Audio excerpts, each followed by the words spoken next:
pessoal, bem-vindos a mais uma sessão Trashback da Trasheira Violenta. Eu sou Osvaldo e o filme da vez é A Mão Assassina, de 1999. E ele é provavelmente o filme de terror mais caricato anos 90 que eu já vi. Porque caricato nos 80 a gente tem um monte, mas um que pega a cultura anos 90 de um jeito meio propositalmente ridículo e não tentando ser sombrio ou maneirão como os filmes da época, eu acho que é mais difícil. A Mão Assassina é um terror comédia que parece ser uma mistura entre Evil Dead e esse subgênero cômico que dá pra definir como stoner comedy, ou na tradução livre, comédia de maconheiro. É um filme que mistura bem as duas coisas, eu acho que funciona. É um filme engraçado, que não se leva nem um pouco a sério, e que também tem alguma relevância cultural do seu tempo ali. Tem essa parada bem anos 90, que é a cultura slacker, acho que dá pra dizer. Slacker é um termo que foi usado nos anos 80 e 90 pra definir uma parte da geração X que era dita como preguiçosa, uns jovens que só queriam ficar em casa fazendo nada, fumando e brisando no sofá assistindo TV. É um retrato específico de tempo ali que é bem representado em uns filmes de cineastas tipo Richard Linklater ou Kevin Smith.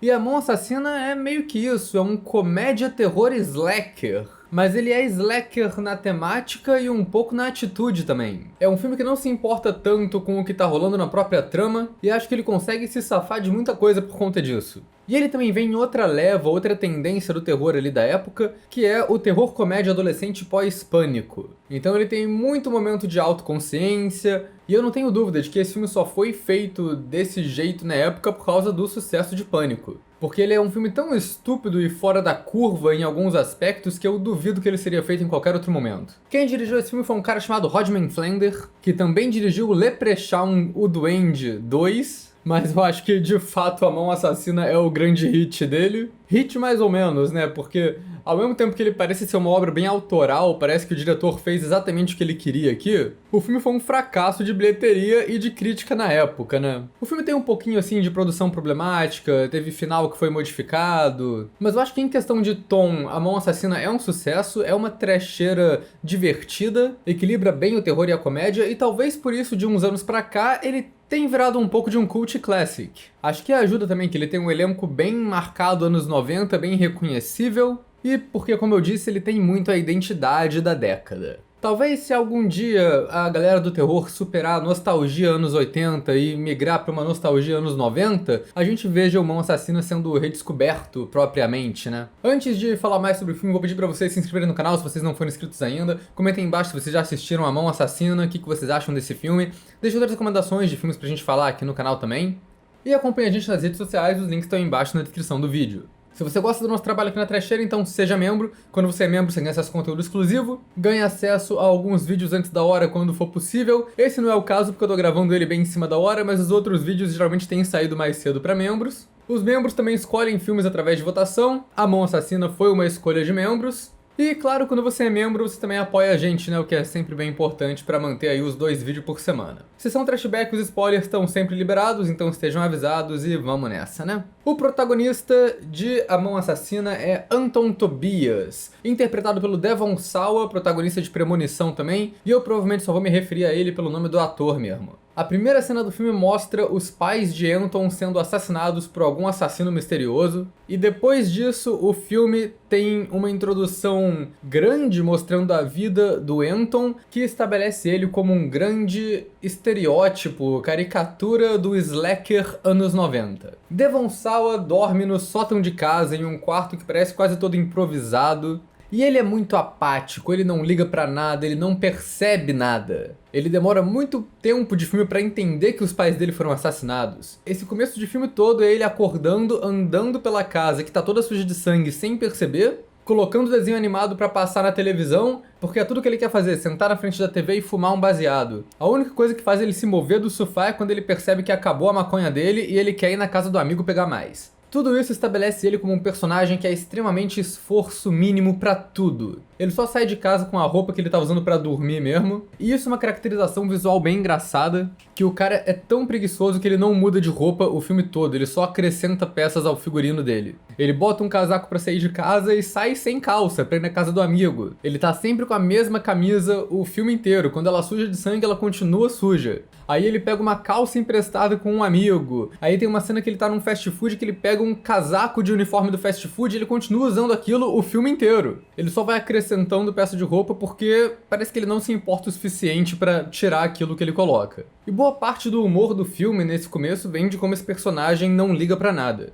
Ele recebe uma multa e aí ele rasga a multa e usa o papel pra fumar orégano. Que é outra parada que ele tá fazendo de comédia, que ele não conseguiu maconha com um amigo, então ele decide fumar orégano com noz moscada, e daí isso dá errado e vira cena de comédia besterol. Ele faz um sanduíche usando uma faca toda suja de sangue e não percebe. Só quando ele finalmente olha pra faca que ele percebe que tem um assassino na casa, e a identidade do assassino que a gente descobre logo depois, aí que tem uma grande virada na trama e que faz ele ser quase uma paródia slasher. Daí a gente volta pro começo do filme, né, pra primeira cena com os pais. Eu acho que o filme faz piada com essa expectativa, ele coloca esse começo meio que preparando um slasher pra depois não ser exatamente isso. A cena inicial começa com um plano longo passando por fora da casa do Devon Sawa, como se fosse a introdução de Halloween do John Carpenter, e depois vai pra dentro do quarto onde a gente vê os pais dele. A cena toda é dirigida de um jeito exagerado, com um ar de paródia, com a reação dos personagens. A mãe vê escrito no teto, "Estou debaixo da cama", e começa a surtar,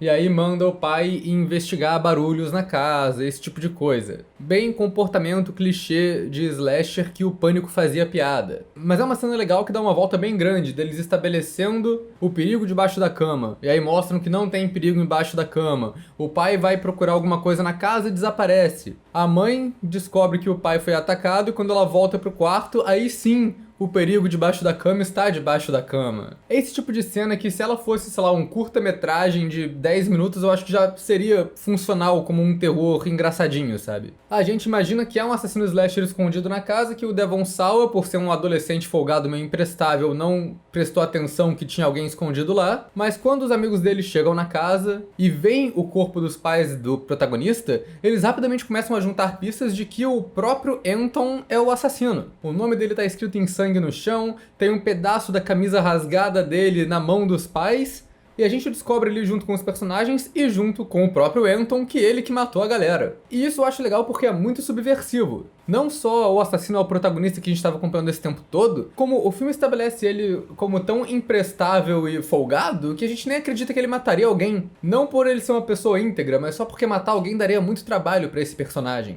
E a virada é que não foi exatamente ele que matou. Foi a mão dele. A gente vê isso logo depois, quando ele mata sem querer os dois amigos, com a mão dele só agindo por conta própria. A atuação do Devon Sawa, até o momento ele tava só como um jovem mala, mas a partir daí ele mostra pra que veio. Porque vira uma comédia corporal muito boa. Ele guerreando contra a própria mão e fazendo uma atuação corporal ali que convence. É uma parada que é engraçada e bizarra na medida certa ali. E depois que ele entende que a mão dele tá meio rebelde, tem cenas de comédia enormes feitas com isso depois. Que é ele guerreando com a própria mão pra ver quem vai pegar o controle da TV pra escolher o que eles vão ver. Ele quer pôr em desenho, mas a mão dele quer pôr em filmes de terror, que toda vez que aparece um ali é alguma cena que coloca uma mão em destaque. Eu achei isso engraçado. Eu acho um pouco zoado do filme só ele não ter dado muita dica disso antes, porque parece que a mão do protagonista tem uma lógica meio Crazy Joe aqui. Ela age normal até o protagonista descobrir que ela tá possuída, no que a partir daí ela fica completamente possuída. Eu até voltei às cenas do começo do filme quando eu terminei de ver, e o que tem é que a direção, de fato, nesse começo todo, tem muito foco, tem muito plano de detalhe para as pequenas ações que o Devon Sawa faz com a mão direita dele. Mas ao mesmo tempo não tem nada muito fora do comum que aconteça pra já dar uma dica ali de que essa mão tá possuída. Mas é o que eu disse, né? O filme não se leva a sério a esse ponto. Ele é tão obviamente escrachado que acho que esse tipo de virada estúpida na trama é fácil de só aceitar. Isso porque a mão assassina não é nem a coisa mais absurda que acontece nesse filme, né? A gente tem os personagens dos dois amigos dele, um interpretado pelo Seth Green, que é bem figurinha marcada de anos 90, né? É o Oz de Buffy Caça-Vampiro.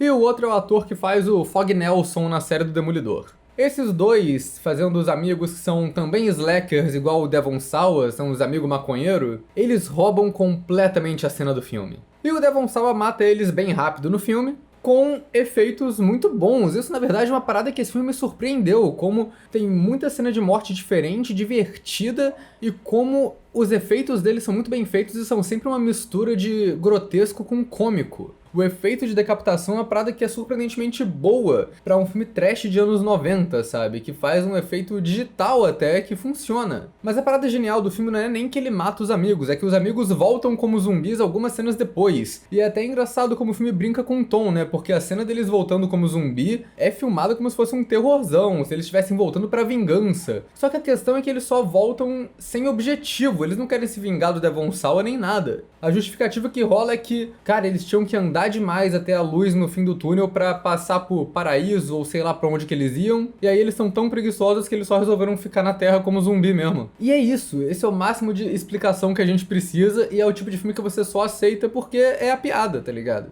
O resto do filme, os dois são duas figuras cômicas bem únicas, que são zumbis maconheiros com uma maquiagem muito boa. E é legal porque a maneira de morte deles, principalmente do Fog Nelson, é muito usada pra piada, né? Quando eles estão vivos, o Seth Green tá jogando salgadinho na boca do Fog Nelson. E quando eles estão mortos e ele é só uma cabeça decapitada, ele tá fazendo a mesma coisa. Ele fumando, segurando a própria cabeça no colo. Tem muito humor visual com isso, e eu acho bem feito, porque parece sempre uma mistura de um pouco de efeito prático com efeito digital ali pra fazer esse personagem. Eventualmente o Seth Green improvisa um jeito de prender a cabeça dele de volta no corpo, e aí volta a ser só o ator interpretando normal, mas com muita maquiagem, só que continua tendo humor grotesco, né? Tem uma cena que ele vai comer um burrito e começa a vazar líquido bizarro escorrendo pelo pescoço dele. Aí ele só enrola o pescoço dele com silver tape e finge que tá bom. Ele fica nesse visual o resto do filme inteiro. E o Seth Green fica o filme inteiro com aquela garrafa presa na cabeça.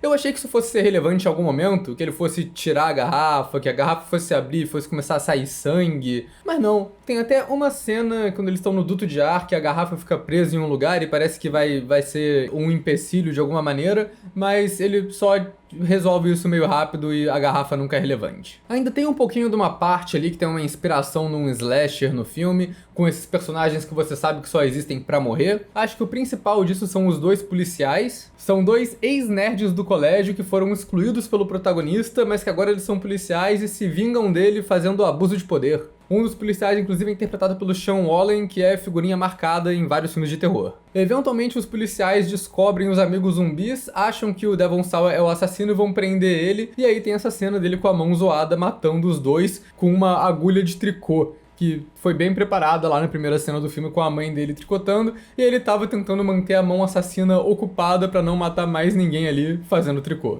A morte dos dois policiais não traz consequência nenhuma pro resto do filme, eles realmente são só esses personagens meio filler de slasher que estão lá pra morrer e não fazem diferença na trama. Quem é a personagem mais relevante dessa trama, fora esses três slackers protagonistas, é a vizinha interpretada pela Jessica Alba, que é o interesse romântico. Ela é estabelecida como a menina roqueira anos 90, que toca baixo, que escreve letras e faz músicas. O Devon Sawa gosta dela, mas não tem jeito nenhum pra falar com ela. E o que é engraçado desse filme é que a mão assassina dele meio que faz ele superar essa vergonha e falar com a Jessica Alba. Nesse momento de romance, a trama fica bem comédia. A mão dele fazendo ele entrar na casa da Jessica Alba porque a mão quer matar a Jessica Alba. E o Devon Sawa inicialmente não quer entrar, mas quando ele vê que é a chance dele de falar com a Jessica Alba de rolar alguma coisa, ele começa a comprar aquilo, mas ao mesmo tempo que tenta impedir a mão de matar a garota. Então começa a rolar um humor meio Evil Dead, assim, meio canastrão. Os planos brincando com a noção de profundidade ali, a Jessica Alba tá na frente achando que tá tudo normal, enquanto o Devon Sawa tá atrás guerreando com a própria mão, tentando impedir ela de fazer coisas.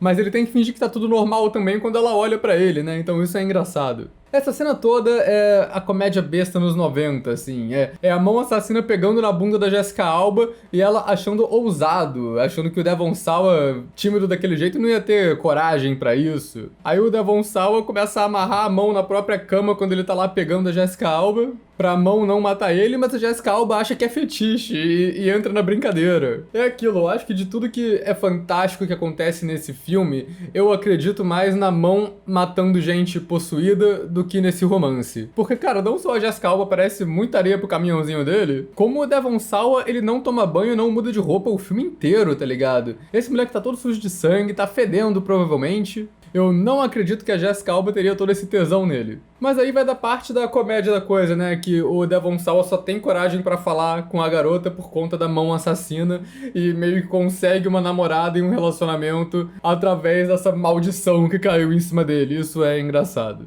Em questão de visual, esse é um filme de Halloween, então ele tem todo o design que você espera disso, toda a decoração festiva, principalmente no ato final, que é uma festa de Halloween que tá rolando no colégio, então tem todas as decorações e fantasias que vêm junto. A casa do protagonista também é toda decorada, porque os pais deles gostam muito de Halloween. E isso é relevante, porque tem essas decorações de manequins com cabeça de abóbora que tem muito destaque no começo do filme, na primeira cena, e eventualmente o Devon Sawa descobre o corpo dos pais que foi escondido ali dentro. E em questão de fotografia também é um filme que brinca bastante. Ele é muito colorido sem preocupar em ser realista, então tem cenas tipo o Devon Sawa no quintal enterrando todo mundo que ele matou, que é toda iluminada com uma luz vermelhona, como se fosse um filme do Dario Argento. Além disso, também é um filme bem rock and roll, tem uma trilha sonora bem braba de anos 90, que pega meio que um pouco de tudo, um pouco do grunge, um pouco do pop punk, um pouco do metal industrial que tava rolando na época. O Devon Sawa assiste muito videoclipe que aparecem também no filme. Geralmente os diretores de terror também são fãs de rock, e dá pra ver isso aqui, porque tem muito personagem roqueiro nesse filme.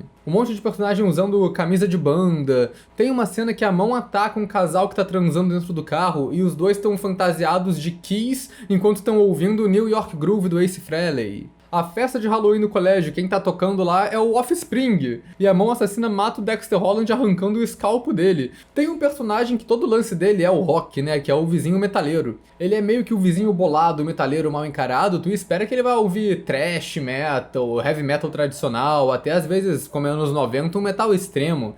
Mas não, ele só escuta glam metal o filme todo. Eu acho isso muito engraçado, porque os personagens pensam, ah não, ele escuta metal, ele claramente é satanista, vamos pedir ajuda pra ele pra falar do sobrenatural. Só que a música satânica que o cara escuta é tipo Shout at the Devil do Motley Crue. Eu acho que o clipe do Rob Zombie que o protagonista tava vendo na TV em outro momento do filme é mais satânico do que os glam metal que o maluco tá ouvindo, tá ligado? Ele tá com uma camisa do Quiet Riot em uma cena, isso não é nada satânico. E eu acho que isso até faz parte da trama, porque naturalmente o metaleiro do glam metal não sabe porra nenhuma do sobrenatural e não dá dica muito útil pros protagonistas.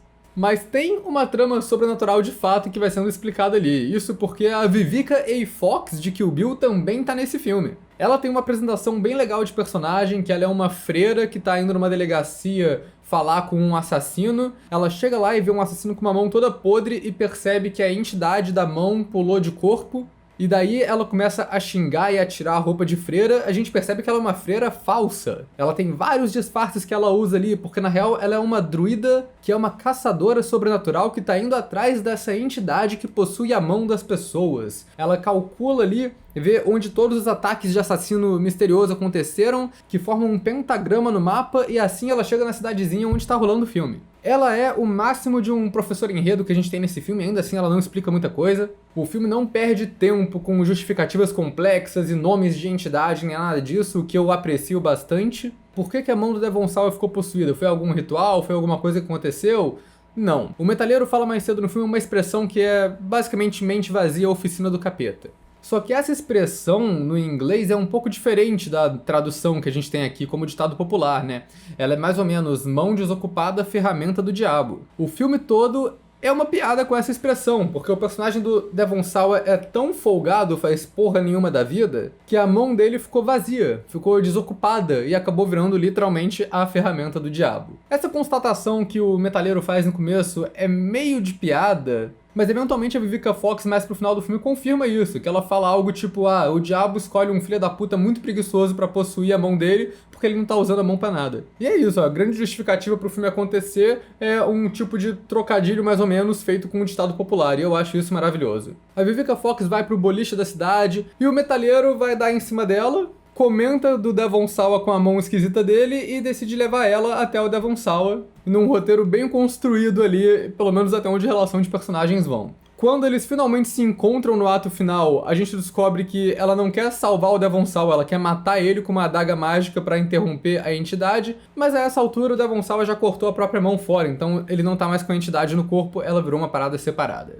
E é isso que eu gosto bastante desse filme também, que a trama dele nunca fica parada muito tempo na mesma coisa. Depois que o Devon Sawa se liga que ele não consegue controlar a mão, que ele já matou uma galera sem querer, ele decide cortar a mão fora pra resolver esse problema. E ela vira uma entidade à parte, uma mão assassina consciente que tá andando por aí. Se o filme era um pouco Evil Dead antes, agora ele é descaradamente Evil Dead. A mão decepada assassina vira o vilão do filme, e eles fazem isso de um jeito espertinho até, porque como é que você faz a mão se comunicar e ter uma personalidade? Não só ela é sacana, num geral, como ela escreve mensagens de sangue pra falar com o protagonista por aí. Então o protagonista se liga que a mão tem um objetivo, que ela tá indo atrás da Jessica Alba na festa do colégio. E daí o Devon Sawa decide ir atrás pra salvar ela. E daí eu tenho que comentar sobre o personagem do Seth Green, que eu acho que ele nesse filme é praticamente um equivalente do Randy do Pânico, de fazer piada autoconsciente o tempo todo. A cena encaminhando pro ato final, que o protagonista quer defender a Jessica Alba da mão, só que aí os amigos zumbis maconheiros dele estão falando, não, vamos fazer nada, vamos ficar aqui no sofá fumando.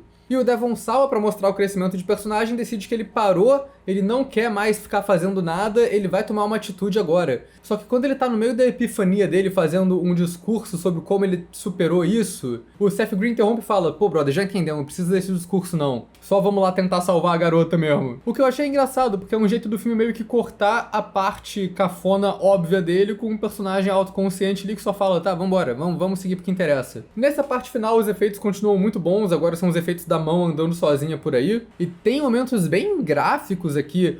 Quando o Devon Sawa joga a mão no micro-ondas, a gente vai vendo as etapas da mão queimando, borbulhando, estourando ali. Isso eu acho que é o momento mais gore do filme. E muda o visual da mão também, que fica toda preta, chamuscada, atacando os outros no final da trama. O ato final acontece nessa festinha de Halloween do colégio, que tem os seus momentos engraçados, né? O moleque que tá quase sem cabeça tá querendo pegar a amiga da Jessica Alba e ele consegue. E ao mesmo tempo que eles cagam pro objetivo deles, a mão assassina ganha um objetivo, né? Que a Vivica Fox explica, que ela quer levar a Jessica Alba pro inferno, ela tem que buscar a alma dela até a meia-noite. Foi estabelecido no roteiro mais cedo que a festa tem que acabar às 9 por conta dos assassinatos. Os personagens falam, até a meia-noite, de boa, mas aí a Vivica Fox tira um relógio customizado dela de pulso, que é o relógio do tempo druida, que fala que no horário druida a meia-noite tá chegando. E isso é engraçado porque eles só podiam ter feito a festa e ir até a meia-noite, e não precisava de nada disso no roteiro, mas eles quiseram colocar só pra fazer piada idiota, e é uma coisa que eu respeito. Boa parte desse ato final é a mão perseguindo a Jessica Alba,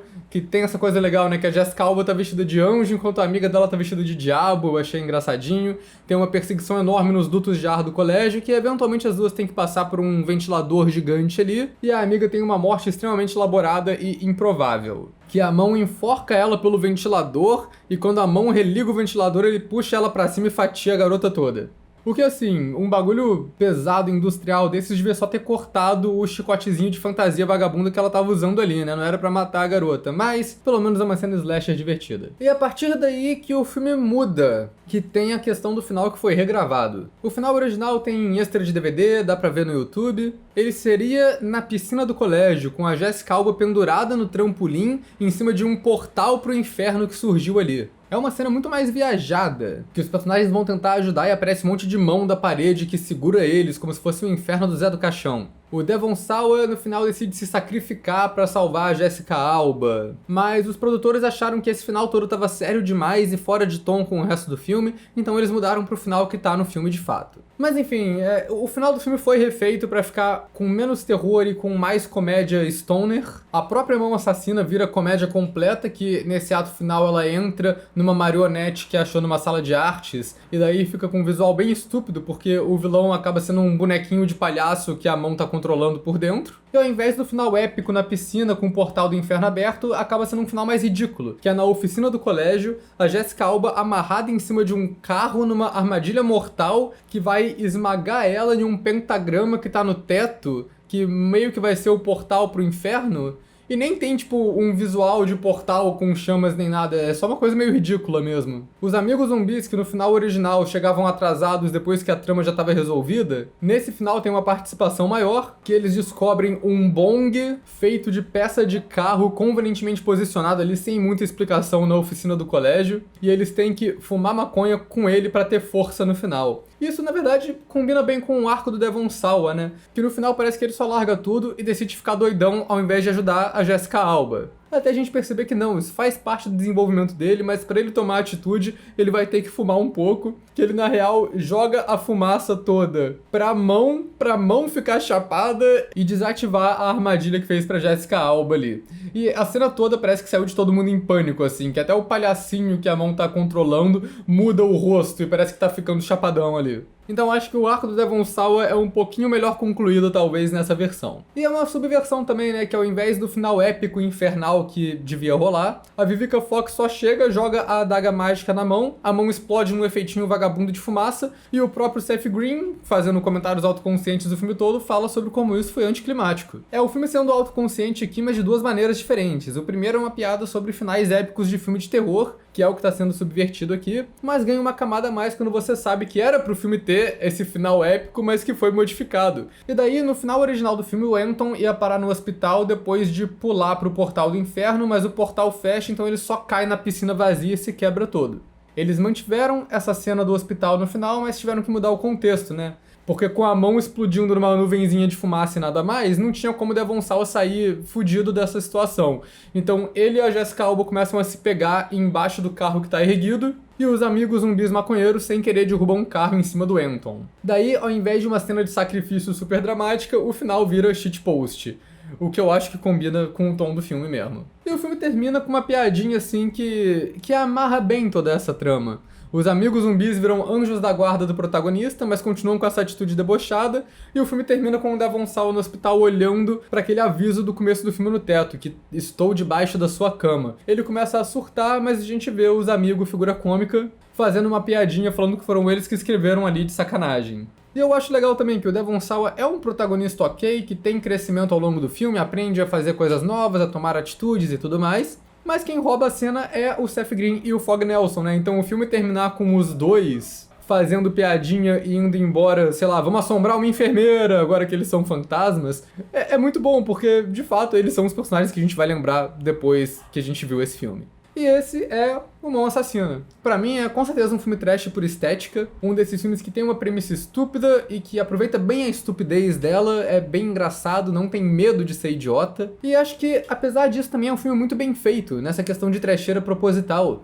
Como eu disse, tem efeitos muito bons, é um filme carismático. Talvez seja o filme mais dos anos 90 que eu já vi de terror, como eu disse algumas vezes. Que ele pega não só a questão da cultura slacker, mas também é muito a moda da época, a música da época. Tudo inserido de um jeito natural na trama, ou o mais natural possível para esse filme zoneado. Porque, assim, ele é uma zona, mas a zona faz parte. Então é isso, gente. Até a próxima.